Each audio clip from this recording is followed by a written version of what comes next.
Hey Brian. Oh, someone's gonna make a joke about that. Is it horror subjective? And you are correct. Whatever thing I just made up. Horror is subjective, like I said. Some people find things scary, and some people find scary. Actuality, yeah, horror is not subjective. What makes you scared is subjective. Horror is not. Horror is something where you keep thinking about it, even the movie's over. What makes you scared is like jump scares. Yeah, they're completely two separate things. That's like examples are like,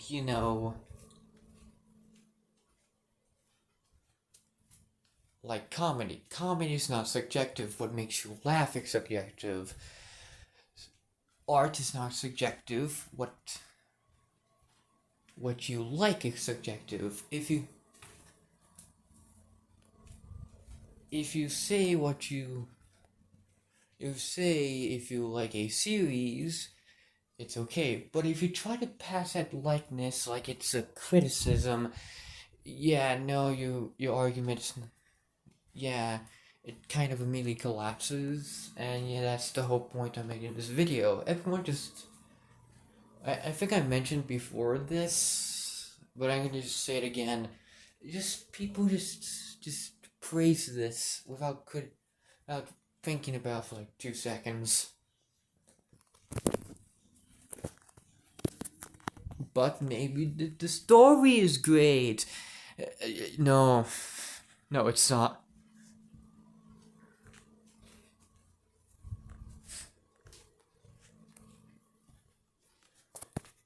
Yeah, the story is a thing. It's, well, fun fact, the story is a modification of the Five Nights at Freddy's story. Yay. There's a Yeah, that's the first problem. It's not unique. It literally uses elements from the actual Five Nights at Freddy's story and just recycles to make a abomination of a story.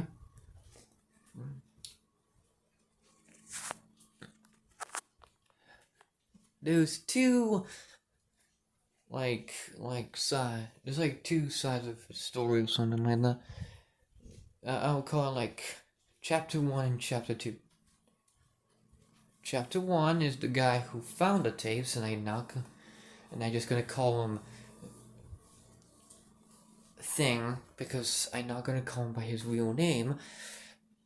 And in chapter 2 and will be about the actual story in the tapes. So yeah, great. Okay, so the thing is,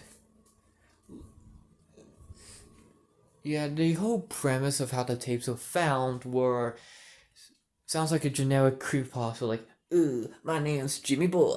I will tell you how I found these sussy tapes. I was in a coffee shop. I asked for tapes. He said, here's some tapes. I snorted some of the tapes. So I went home and then reproduced it. One of them was broken. So now here's the footage. That's like creepypasta, except he sounds more like oblivious of what the content is, or he just tone deaf of what's happening in tapes. Like, there's missing people, and he's just basically saying, "Ooh, here's a new tape. You like this one?" With disregarding in the universe as his actual gore. But okay. Yeah, just a nitpick. Because, yeah, that's a nitpick.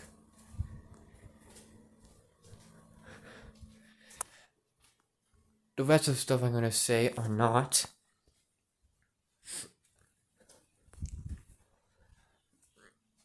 Okay, so the actual story in the tapes, what is it is you had to get like other information from other places. It was that I think a story has to be held up without using outside media, and the show has to, you know, do the explanation. But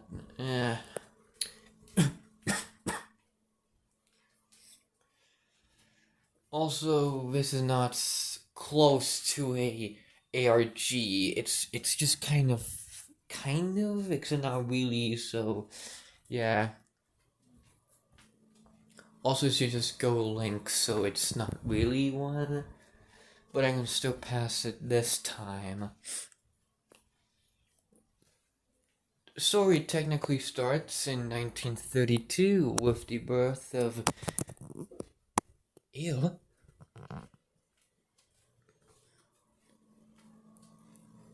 Jack Walton, being birthed in the Great Depression and then surviving World War II. Keep this in mind. This strange fact this strange and kind of sussy part, because I think this whole part of him being born during the Great Depression will come into later.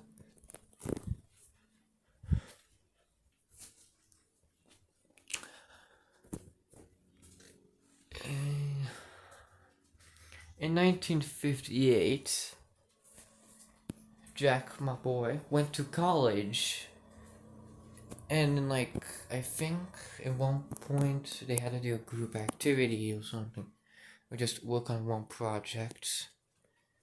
One of them, the kids was one of the men, or whatever you call college students, was Felix Crankin.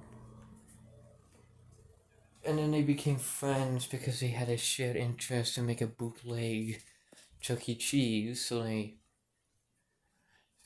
they did that goal for a long time. Got it? Good. Also, there's... Yeah, you say, where's the flaws? Oh, you will see them later. And what is it? This whole entire thing, the Walton Files, anything that gets censored of texts is supposed to be not important. And oh boy, it's gonna come later.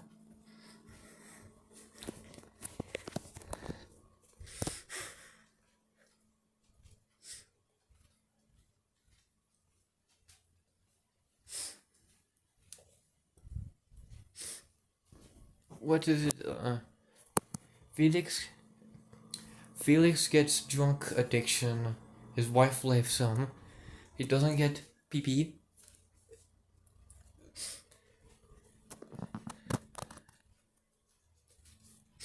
And Felix sad.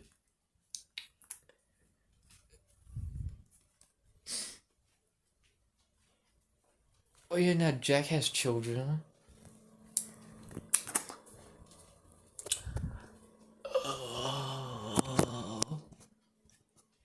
What is it one day in August, I think. No, wait. Oh yeah, May of 1974.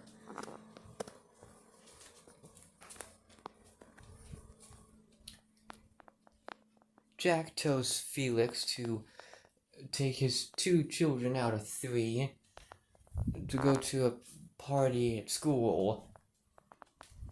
Yeah. Do you remember when I said he was drunk? It's gonna come later. So he takes them to the party extremely late. Also, there's a problem I just realized. There's a date.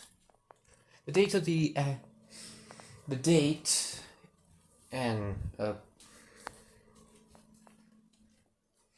Felix's wife says, and the date that Jack says is completely different.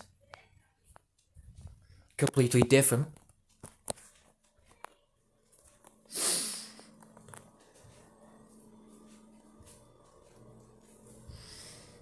course, they go to the party and they stay very late. And there's a problem automatically.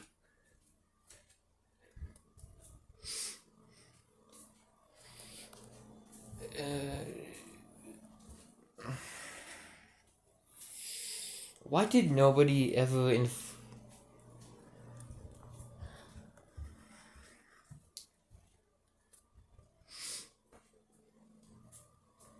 I'm gonna cut that part.